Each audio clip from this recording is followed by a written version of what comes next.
Yo, Salaki in my last video cut out, but ultimately it's the will of the Lord, all right?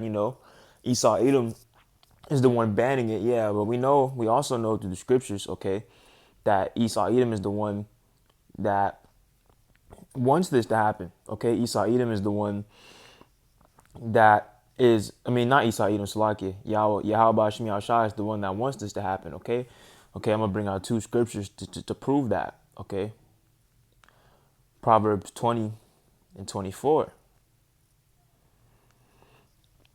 All right, my man's goings are of Yahweh Shem Yahushua. How can a man then understand his own way? Okay, Proverbs 21 and 1. Salakia. Salakia. The king's heart is in the hands of Yahweh Shem Yahushua. As the rivers of water, he turneth it whithersoever he will. Okay? And Esau Edom is the king of this world. He's ruling this world. The left hand side, all right? He consults the spiritual demon Satan, but he is Satan in the physical form because he is our adversary, all right? He's the damn devil, which also means deceiver. Okay, he's deceived this whole world, all right, through his philosophies, all right? So Yahweh Shem Yahshua is putting it on this devil to ban these power generators, okay? Because there's going to be power outages coming, okay? How soon? I do not know, but we do know that it's going to come. It's scriptural. This is Dabu 7. Right before our very eyes, they are tactically trying to take away any means that someone has to survive off grid. And they've been attacking things like your coal, now your natural gas. And in places like California, they're going above and beyond. And they've said, look, just here in the next couple years, we're phasing out many off road engines, those that are found in leaf blowers, lawnmowers, and generators, many different models. All the ones that are out there right now that do not meet the standard by 2024 in just 2 years, they're going to get kicked to the side. You're not going to be able to use them, or you're going to get fined if you get caught using them. Just a quick, just I don't believe that we're gonna be here until 2024. Seeing how they're already bringing out the charagma, okay, and they're already moving with this inoculation mandate, and they've already been trying to pass this bill in New York. Okay, I'm sure brothers have heard about it. All right, but that's just me speaking as a man. Scriptures say that no man knoweth the day nor the hour, but judging by the prophecies, we could very well be out of here by next year, early 2023. Again, this always comes back to the same thing in places like this: is why would people put up with this? But apparently people are willing to, and the charade continues. Let's not forget, California just made a big move and stabbed all the people in the back there in terms of solar. Now, what they could write off or they could claim as an incentive, that's changing. And now they're adding fees on top of that. So it was all a trap. And ask all those people that are sitting in the dark in California left and right that got solar panels on the roof. How stupid do they feel? To go through all that and still be left in the dark is ridiculous. But that's exactly how they want you. And it's not just Cali, it's coast to coast. We go to New York City, they're set to ban natural gas from buildings. So this is going to be huge. Talking about breaking down this country. The big question is, are you going to survive this? Stop and think about some of these things. What happens when you're in town with all your neighbors and you've prepped and you've got supplies and they know it? You may think, well, you're keeping it secret. They don't know it. But what happens when all the power goes out and your AC is running? You don't think that people are going to notice? Because you live in a pipe dream. If so. When the lights go out, power goes down, any light that's on, any power, any motor, it's going to be heard for miles because it's going to be eerily quiet. You need to think about these things in terms of survival. It's not going to happen in the city.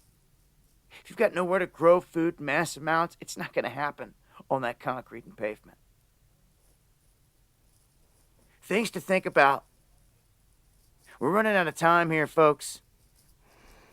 Khan, it's mad spiritual that he said that because the doors of mercy are closing. You are running out of time to hear this word and to receive this truth, man. Okay? Because in the book of Second Esdras, you're going to start in the book of Second Esdras, chapter 15 and verse 5. Behold, saith Ha'adawan, I will bring plagues upon the world, the sword, famine, death, and destruction.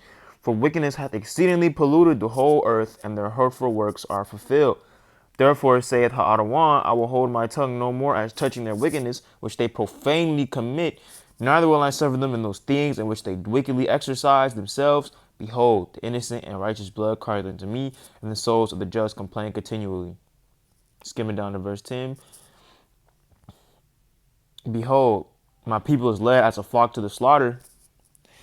I will not suffer them now to dwell in the land of Egypt, but I will bring them out with a mighty hand and a stretched out arm, and smite Egypt with plagues as before. I will destroy all the land thereof. Egypt shall mourn, and the foundation of it shall be smitten with the plague, and the punishment that Yahweh Shem Shai shall bring upon it. But wait, we not in the land of Egypt, okay? This is talk about spiritual land. This is talk about spiritual Egypt, okay? Pursuant to Revelation 11 and 8. And their dead bodies shall lie in the street of the great city, which is spiritually called Sodom and Egypt, where also our Lord was crucified. When it goes into crucifixion, it's talking about spiritually how they changed the image and changed the color pursuant to 1 Maccabees 3 and 48. All right. And I believe their dead bodies is going into Ezekiel when it talks about the valley of the dry bones. Okay.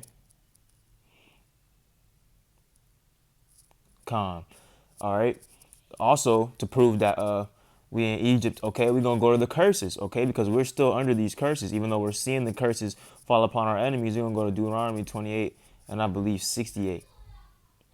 And Yahweh shall bring thee into Egypt again. Now, when you go into this word Egypt, okay, it's just another word for captivity, right? Because Egypt was our first captivity, and Yahweh is going to bring us under the under taskmasters and slave masters under Pharaoh again, okay, which is just symbolic of hardcore bondage and slavery.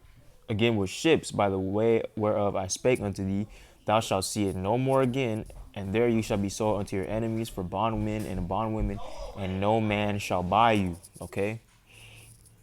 So he's going to smite Egypt with plagues as before, will destroy all the land thereof, okay?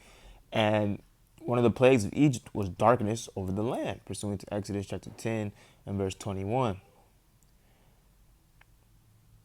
And Yahweh Shem Shai said unto Mashah, stretch out thy hand towards heaven, that there may be darkness over the land of Egypt, even darkness which may be felt.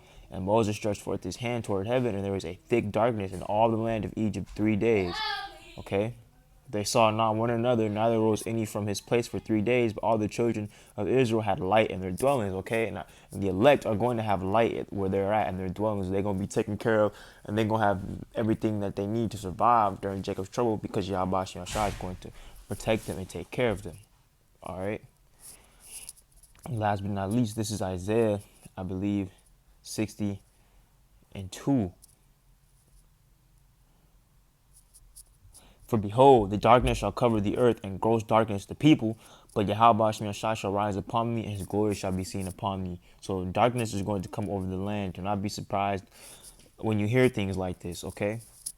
And don't bug out either, because now you're receiving this knowledge, okay? You know, Isaiah 33 and 6, and wisdom and knowledge shall be the stability that times, and the strength of salvation. The fear of Yahweh Shem Shai is his treasure. So with that, I'd like to give all praise, honor, and glory unto Yahweh, Bahashim, Yahweh Shai, Bahashim, Rakakwadash, Barakatah Yahweh, Bahashim, Yahweh Shai, Bahashim, Rakakwadash. Double honors unto the apostles and elders who taught me this truth and rule well, who go out and teach on the highways and byways, risking their lives and their freedom more so than ever. Okay, until next time I say shalom.